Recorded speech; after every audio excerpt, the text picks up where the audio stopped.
councillors, let me start by taking a moment to remember Sir Charles Cahill, who died last September. Sir Charles invented the technology behind fibre optic cable, making Harlow the birthplace of this technology, an important cornerstone in our town's continued economic success. R.I.P. Sir Charles. Last year I started the main debate with a warning about a turbulent international outlook, a government paralysed by infighting, and a county council that now takes 85 pence in every pound we collect in council tax, but that won't adequately maintain our roads or maintain services for the most vulnerable. And I'm sad to say I see little change in these adverse pressures. It is against this backdrop that Harlow Council have been working tirelessly to maintain services, encourage community cohesion and to regenerate and develop Harlow, staying true to the Garden Town principles that make Harlow such a great place to live. We've continued with our long-term strategic aim of delivering more and better housing. A new state-of-the-art community centre opened in June as the first phase of the BC8 Estates redevelopment was completed. In December, the green light was given to build 19 new council homes to meet the needs of Harlow's Housing Needs Register, the start of a long-term, ambitious house building programme. We will be breaking ground with these and more this year. Our house building strategy has identified a 5-year pipeline of 177 additional new homes to be built by the council, and subject to the outcome of the local plan inspection, we anticipate more developments in future years. In addition, we will embrace any further opportunities for the council to build or be involved in schemes which deliver the housing needed for Harlow. Our increased provision for rough sleepers bucked the national trend. Every rough sleeper in Harlow was given an offer of accommodation for the 4 coldest months of last year. The care shown by our officers and partners resulted in more of these offers being taken up. And in March, Bromley Cottages opened, providing a pathway back to inclusion for those who've been homeless. We continue developing long-term plans for the regeneration of the town centre and hatches. A series of events were held to collate views on the future development of Harlow Town Centre, which will feed into the creation of an updated area action plan. The redevelopment of Prentice Place has progressed well. We expect completion to be achieved in the very near future. The scaffolding is already coming down. We have exciting plans for Elm Hatch and St Andrews Meadow. Extensive upgrade works are in the pipeline, making the hatches attractive places fit for 21st century living. We continue to put community cohesion at the heart of all we do. We thank the 130 volunteers who work in council services alongside staff in June. We work with Rainbow Services, the GPCL, Harlow Playhouse and HTS to put on the great get-together. We showed respect by flying flag for Armed Forces Day, for Holocaust Remembrance Day, for the 75th anniversary of D-Day, for Workers' Remembrance Day and for Essex Pride. A special guest, Sophie Wessex, visited the Playhouse to watch Raised Roof's excellent Trisomy 21. The Bush Fair Fair returned for the 2nd year in its modern guise. 1,000 people took part in the Carnival Parade from some 40 different organisations. The family of Maureen Earle, Harlow's first Carnival Queen, sat on the open-top bus to lead the parade. We launched a new £10,000 community fund to support projects to restore pride in our town. On the 4th of November, Harlow's skyline was lit up again as people came together to enjoy the annual bonfire and fireworks night. We hosted 2 Makers Market and the big Christmas light switch on in Market Square. Leah Manning staff offered support and respite for over 60 service users and their families over the Christmas and New Year period. We hosted this year's Holocaust Memorial Day in this room. Raised Roof provided a moving piece of theatre with a theme torn from home. Working with Rainbow Services and Tempo, Harlow residents were encouraged to get involved in volunteering within the local community in return for time credits. A men's shed was opened, providing a safe space for men to talk, and over £130,000 in partnership grants were awarded to 10 organisations to support the work of local voluntary groups. Councillors, a thriving town needs a thriving cultural life. Harlow Arts Trust secured a £55,000 grant from the Heritage Lottery Fund. The Playhouse launched a new free programme, Young Practitioners, to encourage young people to get involved. In January, the town's museum and walled garden returned to council control, guaranteeing its future. Tears, cheers and laughter greeted the first ever celebrated Harlow event. As leader of the council, with the support of the leader of the opposition, I wrote to Essex County Council highlighting the importance of libraries, calling for the proposed closure of 3 of them in Harlow to be reconsidered. I am delighted that Essex County Council have performed a screeching U-turn on their plans, committing that no libraries will close for 5 years. Our commitment to supporting the health and well-being of Harlow residents saw local Paralympian Anne Mafulu Strike give her backing to the Harlow Health and Wellbeing Partnership Strategy. This 10-year plan sets out our vision for healthy lifestyle promotion in the town. Harlow Park Run celebrated its 200th run, Harlow Junior Park Run held its 100th run. We hosted the Active Harlow Sports Awards, celebrating local sporting talent and recognising the contributions made by the people that make sport and physical activity happen. Work was completed on a new town park, inclusive playground, for use by families of all ages and abilities, including children and adults with special needs and disabilities. Our long-term commitment to improving the environment for residents and generations to come saw Parndon Wood and Harlow Town Park again being recognised by the Green Flag Award Scheme as 2 of the very best green spaces in the world. The Fazakerley Hyde in remembrance of Darren was opened. The natural flood management schemes at Kingsmore Plainfield, Parndon Wood and Risdon Wood won an award at the British Construction Industry Awards. Parndon Wood won a National Bees Needs Award. HTS won a Silver Green Apple Award for environmental best practice. Nextwell Pond was restored. Harlow youth councillors and council staff planted 500 trees. Where the young lead, we will follow, with more than 1,000 trees to be planted this year. And we supported our residents, our wonderful residents, in a clean-up that saw 400 bags of litter collected in the Great Harlow Spring Clean. Our support and celebration of business and economic growth continued. The Harlow Town Centre Awards again honoured local businesses and people who trade and work in our town centre. New ground was broken at the Enterprise Zone on a 27-acre site that will house around 25 buildings. Rents from this will help support our finances in the future. Tangible signs of progress with PHE's move to Harlow were seen when the first diggers moved on to the former GlaxoSmithKline site. The London Stansted Airport Jobs Fair attracted 800 people here and showcased the growing range of career opportunities available for our residents. We remain proud of our continuing commitment to be a living wage employer for all our staff, including apprentices. While the government talk about making work pay, but fail, we deliver. We continued our action to limit the damage caused to Harlow by permitted developments, whilst always being mindful that those people being relocated are often victims too. An Article 4 planning directive was secured to prevent the spread of conversions of industrial and commercial properties into residential accommodation in the Harlow Enterprise Zone. We're currently seeking further directions to halt this ill thought out piece of government policy in other areas across the town. As leader of the council, I joined with all other Essex council leaders and the Essex Fire and Police Commissioner to put my name to a letter highlighting these concerns, which has been sent to senior politicians in the capital. We continue to use all the tools at our disposal to keep Harlow safe. The Playhouse was designated as a hate incident reporting centre. We installed CCTV in Old Harlow and uprated the CCTV in Bush Fair. Councillor Edwards led a successful campaign for more police in the town centre and in wards across the town. Where necessary, we prosecuted local and national retailers for food hygiene offences. We thanked the people who risked their lives to keep us safe by donating items for Christmas hampers given to emergency staff across the town.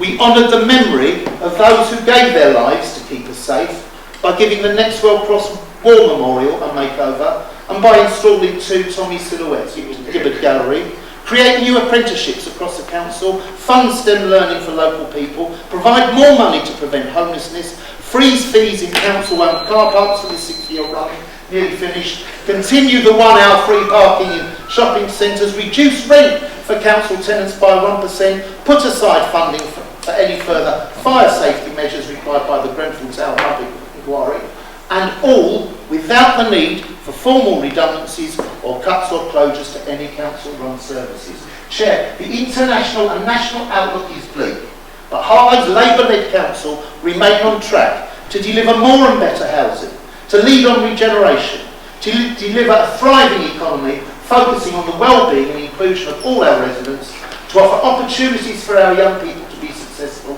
and to work towards the cleanest, greenest environment Harlow has known since it was founded.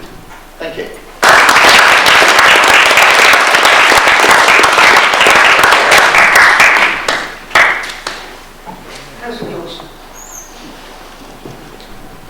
Thank you, Chair, and my thanks to the Leader of the Council for introducing the State of the Town debate and for obviously outlining what he views as his successes this year. I'm incredibly proud that in this town we annually take time to discuss the strength of the town, take stock of where we've come from, where we are now, what's been achieved and what's left to do.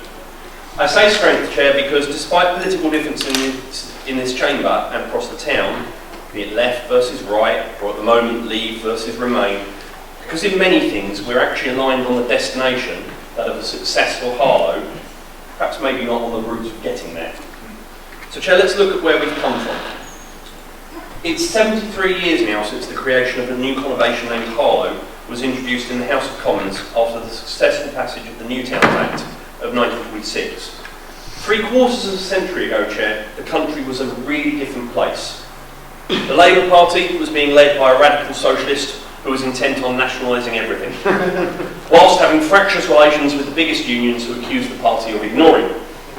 Splits were noted in both the Labour and Conservatives over the international cooperation with previous allies and foes and how best we should work with our European partners.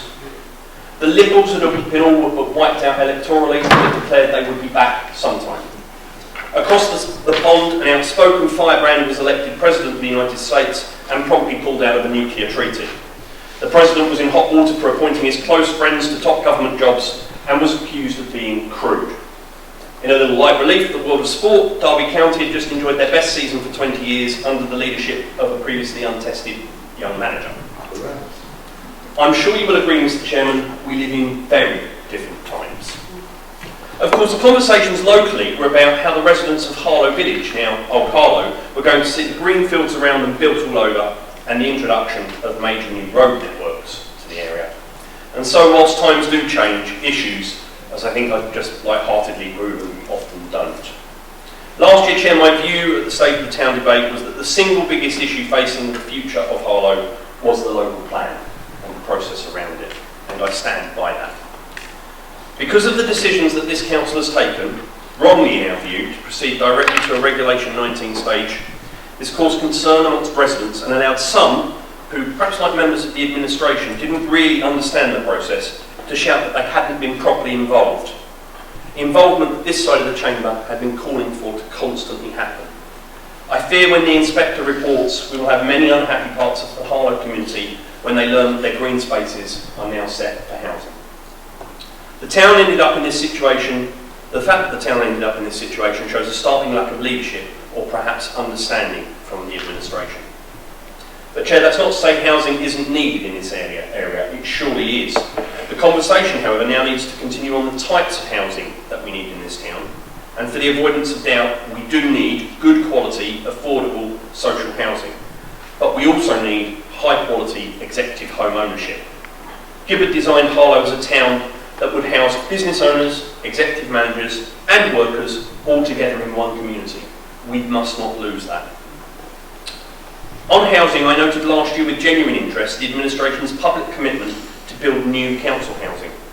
But a year on, the new HTS housing company is still not in existence and isn't likely to be till at least 2020. It's a real shame for the people of Harlow, and again leaves me questioning the leadership's priorities, particularly as in this instance they had opposition support and yet have still not delivered. I still have concerns about HTS, Chair, particularly as since the start, governance concerns.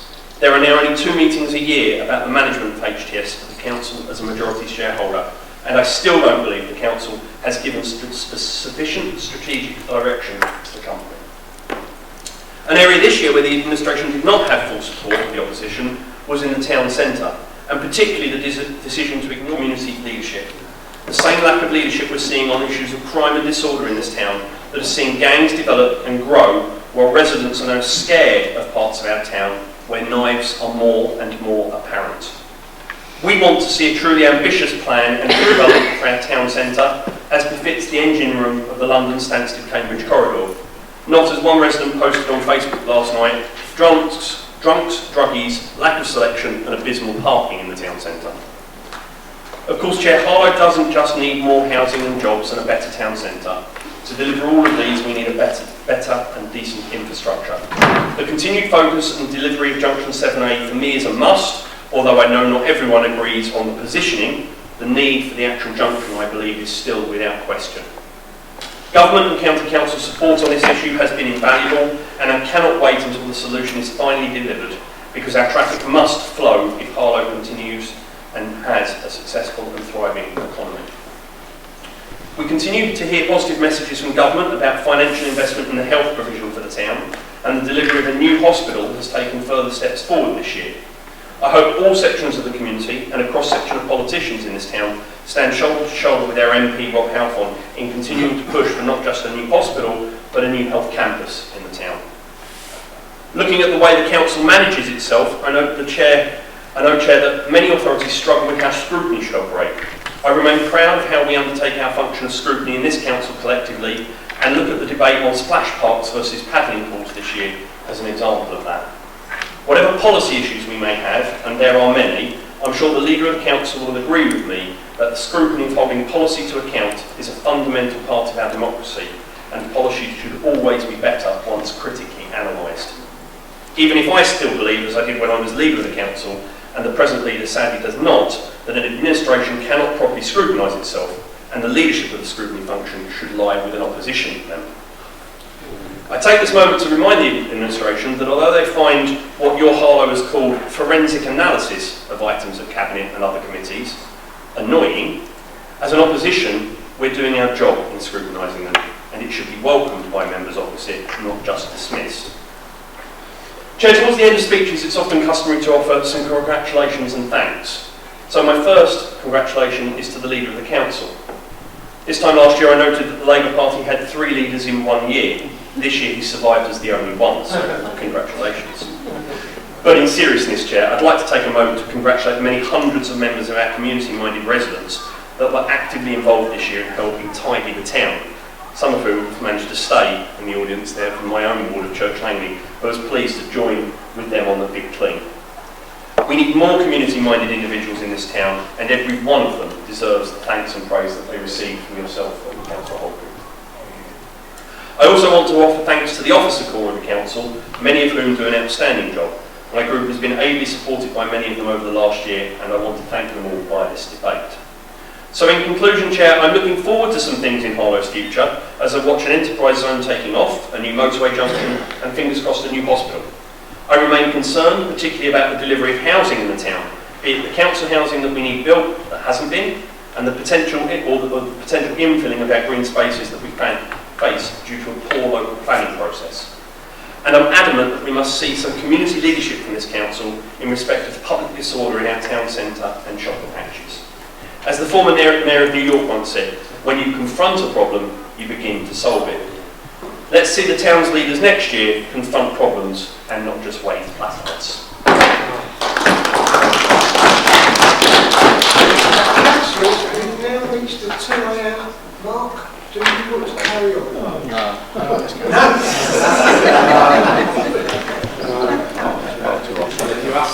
Can I have hands up to say we want to close the meeting now, please? What did you say? Close the meeting. Close the meeting. No, surely the vote is to extend the meeting.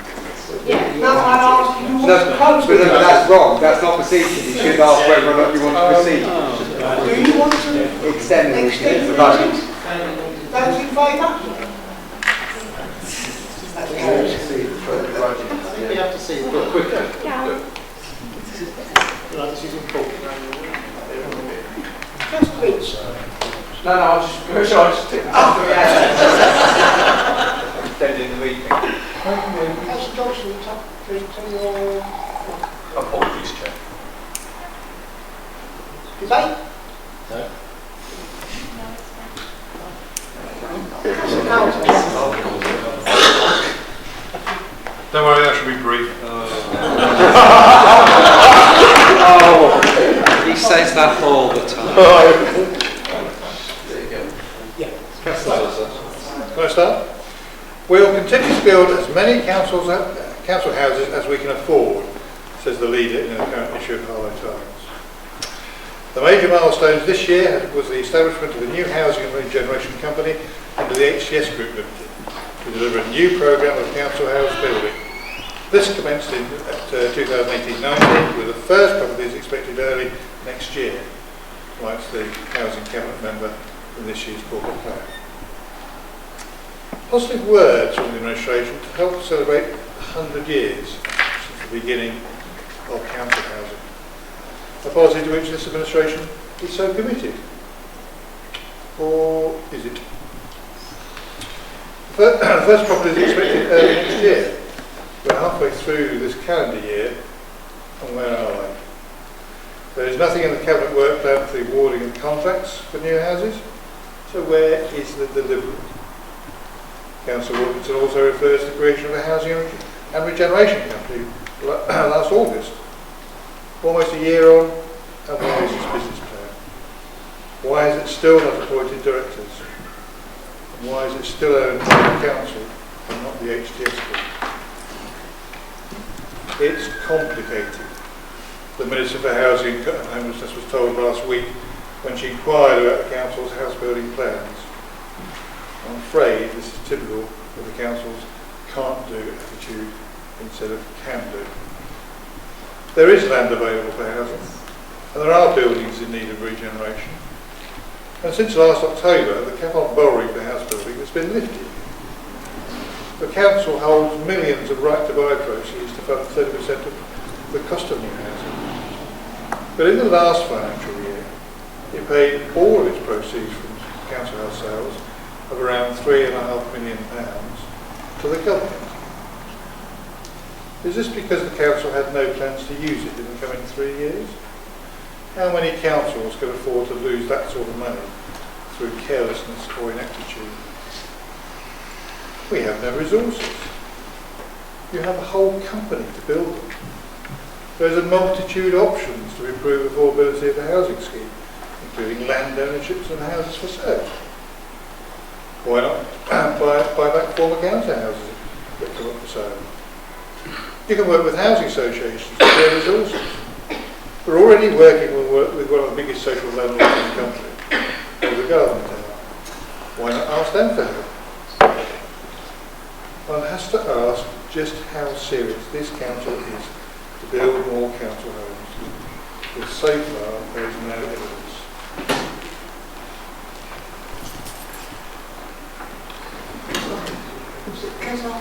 Yeah.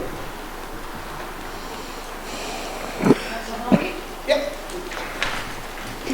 Thank you. I just wanted to pick up on the point about the PSBO and the crime in the town, because I think we made the point at the time, but it really is important to make the point again, that your own government's advice is that begging not be included in the PSBO. We looked at that quite carefully, Councillor Johnson, just to your point. We looked at that quite carefully. It was your own government's advice not to include it. We also looked at the other measures that we have to deal with what you call aggressive begging, and indeed any antisocial behaviour, anything which is causing any resident to feel threatened or intimidated, whether that's defecating in a stairwell in a tower block, or whether that's aggressively begged out in the town centre. And we felt confident that the other measures we have, the existing measures, which do not have the effect of criminalising those behaviours, are sufficient for us to manage and deal with those behaviours.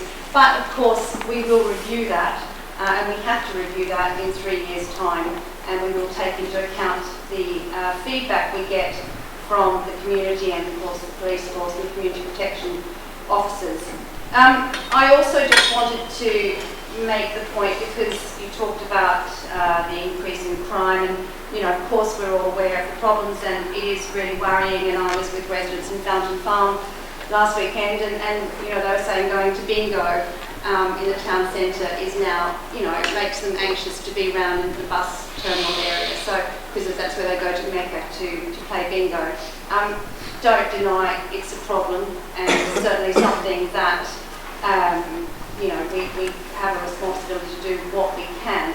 But I think, you know, we have to recognise that there are other issues outside of this council's control, which is to do with the cuts to the police force, the cuts to the youth services, and the problems we've had with residents being moved into this town from other London boroughs without the support that you need to integrate vulnerable new residents into a town, into areas where there aren't services, where there aren't amenities.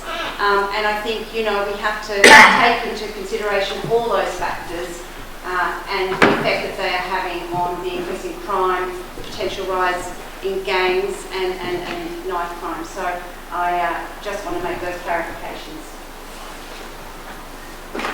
Councillor Wilkinson. Thank you, Chair. Focusing on housing and addressing the issues going forward and addressing the issues that have been around here for the last 12 months, I just want to focus on housing. There are a number of challenges. However, housing services continues to report strong performance overall against a backdrop of having less resources. HCS Group Limited, that we set up, continues to develop its activities, which include additional units of Summers Farm, which are going to be built, have been commissioned, and will be for social housing. They are going to happen, as well as additional units for temporary accommodation schemes. The council are developing the plans to build housing, and council housing in particular. And I welcome some of the comments sometimes made by the opposition, but it always astounds me when the opposition wants to talk about building council housing, and they also want to make remarks about HTS. Can I remind everybody in this chamber their views on HTS? They didn't want it, they didn't want to set it up, and to quote some of them, my famous members, we hadn't thought the idea out properly. They wanted to continue in giving money to the private sector in a company called Kia and use Harlow revenues money to give over to private shareholders rather than put money back into this town. So we had the forefront to recognise what we should be doing in this town and to recognise what we should be doing for the residents of this town. Housing does remain a top priority, not only for me but this administration. The council continues to perform to meet the challenges and opportunities facing housing in Harlow and against reduced budgets. The council will have fewer resources to meet its priorities, but will continue to plan ahead. Having less resources to meet its priorities, it is important that I address that is an important local making more housing available in Harlow with a wider choice of housing types, which are generally affordable for social housing. Tackling the growing need for supportive housing, helping to improve choices for those in housing need and improving residents' health and well-being by improving housing conditions. With what we've achieved in the last 12 months, I stood here this time last year and reported that we've done over 48,000 repairs to council tenants in this town. Again, I can report a consistent performance. We've again achieved the same amount of house improvement repairs to our residents in this town. We continue to make the best use of our stock, tackling local priorities and prioritising energy efficiency schemes that can make a difference in tackling fuel poverty. Strong performance as a landlord, such as rent collection, service charge collections, turnaround of empty properties, voids. We completed this year the major estate regeneration programme at Briars, Cotshill Post and Aylesfield, which provided new and much needed social housing.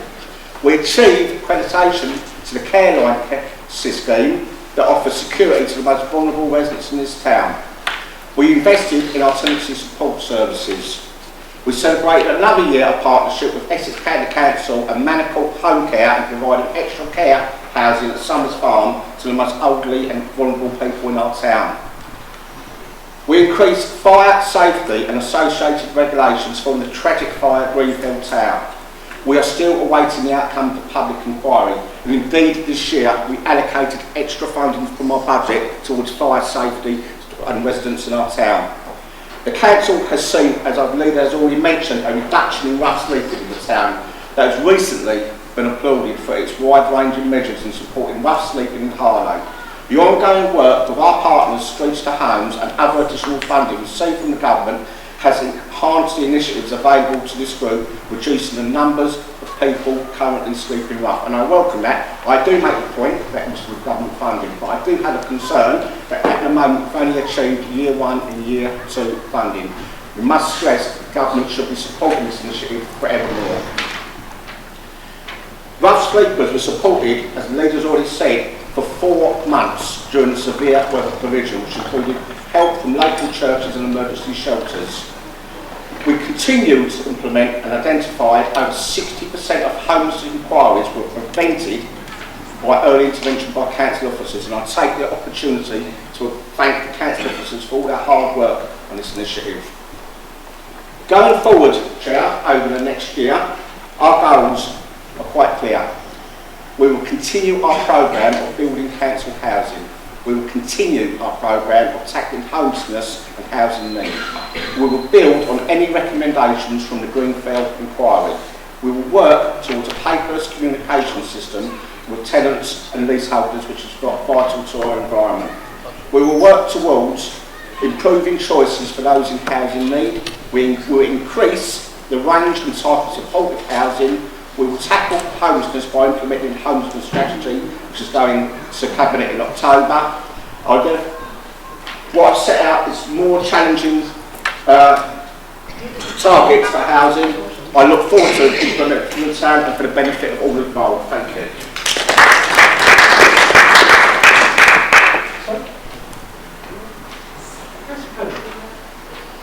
Did you wish to speak? Yeah, I didn't sit down, but thank you very much. Anyone else? You don't want to, you don't have to. You'll be the last one. Me? Yeah, you'll be after Russell. You'll be after Russell, but Tony, Oh, sorry, no. Russell. Oh, No, no, let Russell go for Russell. Okay. Well, thank you for allowing me the opportunity. It was a real shame that 10 minutes ago we just had some brilliant motivational speeches from both the leaders of either side of this chamber, only then to have it completely and utterly destroyed by the Tory Simon Cott, who can only take the model of Mr Misery for Harlow this particular year. But in my portfolio, let's be absolutely clear, business is developing. Slow, steady, but successful. Business is changing, and it is trying to meet the needs of today's society to enable it to support tomorrow's society. We've had huge success with business leaders working alongside Harlow College to make sure these are real jobs for real local people. And no more so than the hugely successful new college that we opened at the beginning of the year at Stansted Airport, where we are working hand in glove with that industry to make sure that we can bring real jobs and real opportunities for everybody. The downside of this is the government's failure in what they have allowed to happen at Turner's House and Temple Field. Those actions are a disgrace. How we treat people in the private sector is a disgrace. But more so, it's actually having a direct and negative impact on local businesses and local communities. It pains me to say, but the bus station is now seen as a no-go area at certain times. I was speaking to a very experienced councillor and a local councillor who was telling me that he had a family member that went to one of the nail bars quite close and was appalled at what she saw, that she would not go back again. We need to tackle that, and we need to get this government to understand that that decision was not only morally wrong, but it was repugnant of them to do that. We need to get that sorted out. Essex County Council have failed this town yet again. They promised that we would have a road through Templefield, taking it on to the London Road. Essex County Council has cancelled that commitment, even though planning had been agreed, because they ran out of money. And why they ran out of money was because what they had failed to deliver on the road network around Edinburgh Way and the impact and effect that's had on everybody who commutes that particular area all the particular time. Equally, Essex County Council under Kevin Bentley has failed Harlow because they made a clear commitment that we would work in partnership to find an alternative place for the recycling centre. And I know many of us may have had the pleasure of sitting in queues for a long period of time to get into that service. And even though it is well run and well managed, it is certainly not in the right place. And how can you build an enterprise zone where you want to attract businesses when we've basically got the town dump in the middle of it? That was Essex County Council's responsibility, and they have failed Harlow on that particular issue. But Councillor Johnson is absolutely right. We will stand shoulder to shoulder in relation to 7A. We need 7A. We've needed it for a long period of time. Now, I know the government is all over the place at the moment, so it's very difficult to understand what is happening, let alone when a decision will be made. And the final point is, I agree with Councillor Johnson about the essential need for a new health campus. But when is that ever going to happen?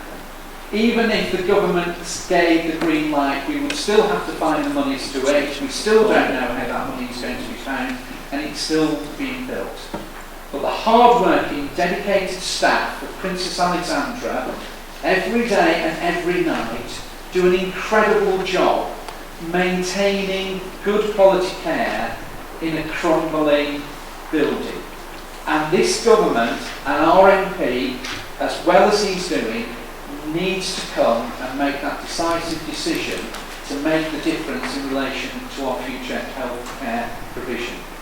So for me, but I'm on this side, I welcome the two speeches, I concur and thank everybody who has contributed. Clearly disappointed with Councillor Carter, but that's what it's like every year. But I actually think the future is bright, the future is positive. We're Harlow. Thank you.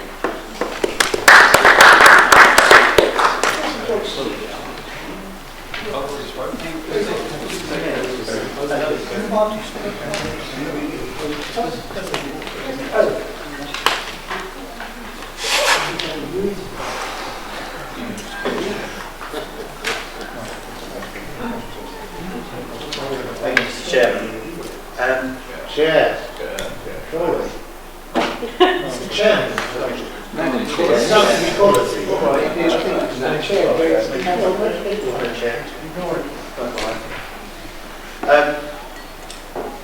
I agree with the positive sentiments. You know, we need to be positive. There is a positive way out. If we have a positive attitude, we can achieve anything. So that's why I was slightly disappointed to constantly hear people talking about the bleak backdrop, the bleak backdrop. And I heard a lot of blaming other people for what essentially this administration has control over. So let's talk about that bleak backdrop. The national economy has risen by 0.3%, faster than Germany and Japan put together. There's a record high rate of women in work than ever. Wages are growing faster than inflation for 15 months in a row. Unemployment rate hasn't been lower since 1974. Exports up by British companies, 25.1 billion. Personal allowance raised to £12,500. Cutting taxes for almost 32 million people, raising some of the poorest people out of taxation. 10,000 more young apprentices for young people, and a record number of people saving for their pensions. The list could go on. Now, that's a bleak backdrop according to the Labour leader. Let me tell you what's a bleak backdrop. The fact that his administration, the opportunity this year to freeze council tax, when the finances that we showed and the Section 151 officer agreed, could be frozen. They chose not to do it, harming some of the poorest people in this town. We showed that there was money that could be set aside in order to mitigate against that over the lifetime of the MTFS. They chose not to do it. We showed how discretionary services, more of them could be brought into the general fund and put on a sustainable footing. They chose to ignore our advice.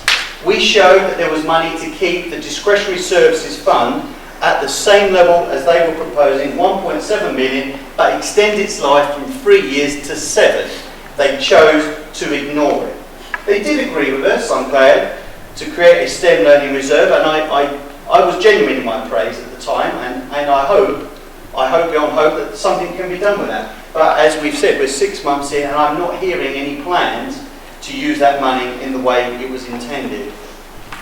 We've heard a lot about development and wanted to include people, but the local development plan has not consulted people on where housing is going to go. Yes, there was a concentration on the process, but not where the housing is going to go.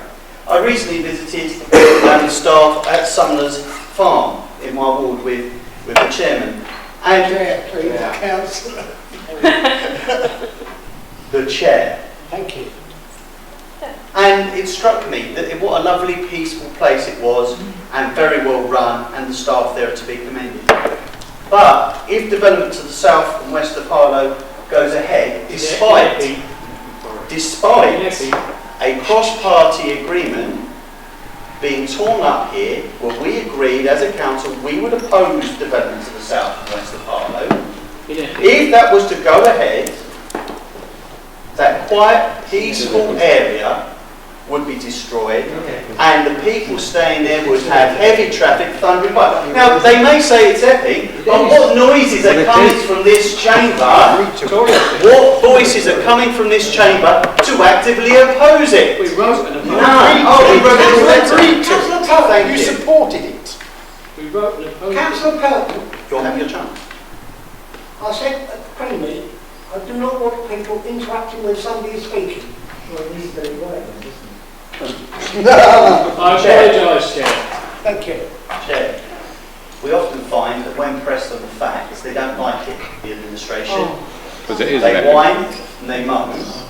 They're quite happy, as we've heard, to blame other people for the situation they find themselves in, but they are not prepared to look past the beam in their own eye and sort out the problems that are within their own control. We come to the end of the debate. It's on solid time, we come to, there was a time limit of 40 minutes, and we've now got 15.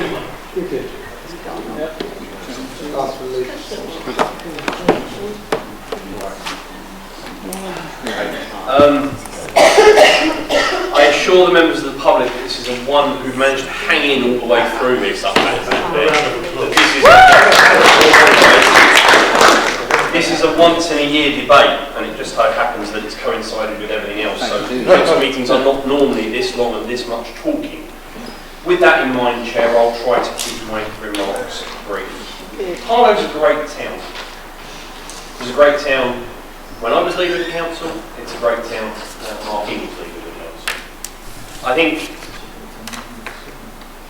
council members still wants to talk whilst I'm talking.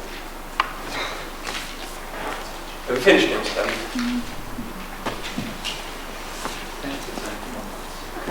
We finished? So who's chairing Yeah, this the chair. meeting? You might just allow me to barricade to get someone on the If opposite Councillor side. Johnson was speaking, I had said in the Premier, with your leader, that I do not want the speaker being interrupted.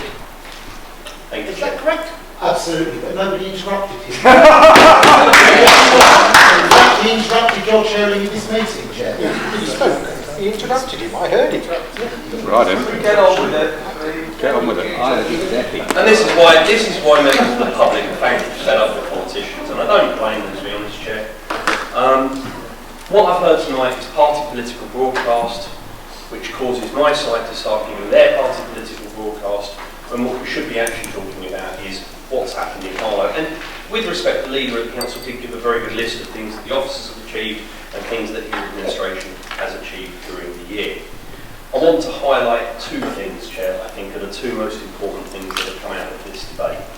The first is, I am still, and remain convinced as I was last year, that issues around planning in this town, issues around the local plan, issues on where housing is going to go, on green fields, on where roads are going to be built, is still really important.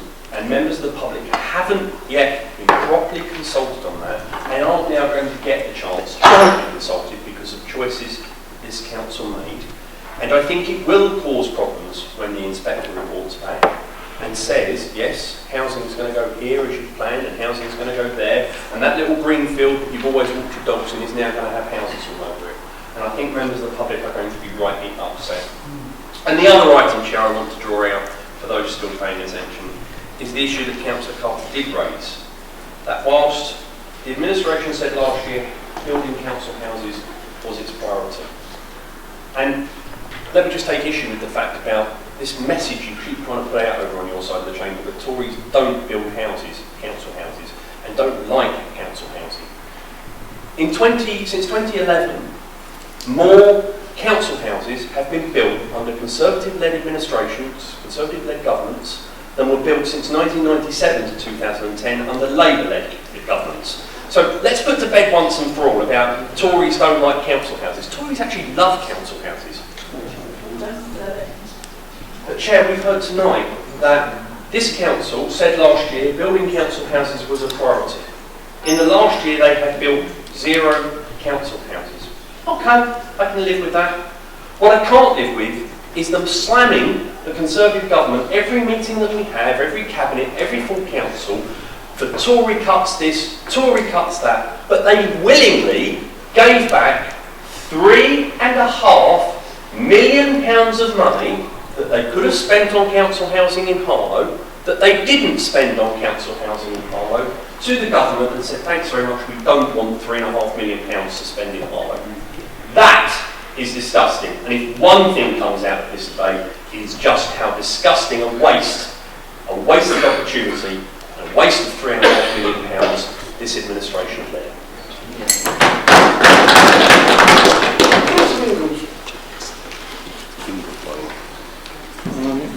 So, an economic success. 70% of universal credit claimants are now in rental arrears. Some success. There is more in-work poverty than there has ever been. Some success. A record use of food banks. Some success, Council Parent. We have greater levels of inequality now than we had in Napoleonic times. Some success, Councillor Perry. And for your information, let me remind you a little bit about the budget debate. You several times said the Section 151 officer said your plans would work, but he then went on to say they were unsustainable after 3 years. Oh yes, he did. So let me remind you, your plan didn't work at all, and that's what our Section 151 officer confirmed. Excuse me, Chair, and sustaining all this. Can I just ask for clarification where that I may find that quote from the Section 151 officer that our budget is unsustainable after 3 years? Is it appropriate that we bring in... And if so, can we have that circulated? Thank you. Thank you. I'll do without citing it. Thank you. It's told to me by the Section 151 officer. Thank you. And which Tory was it, when you talk about your love affair for council housing, that said, why are we talking about council housing? It only breeds Labour voters. I don't see any great love of council housing. But let's move on. Councillor Johnson, I'm proud to be the leader of this Labour-controlled council. I'm proud to have been able to list the difference that having a Labour-controlled council can make. And you were gracious enough to accept that there is a long list of things that we've achieved. Harlow Council continues to not only deliver a wide range of services to residents, but we continue to improve those services and enhance what we do, all within existing budgets. And we're doing all of this at a time when the government's savage austerity cuts are driving other councils to the wall. Brave decisions made by the Labour group of councillors, bitterly opposed by the members opposite, when we've been able to make this difference while living within our means. One example of this, mentioned much tonight, HTS, our local authority trading company, is instrumental in this success. Profits made by HTS are returned every year to the council and don't disappear into the pockets of shareholders as you would have had it. And at the same time, services to residents have improved.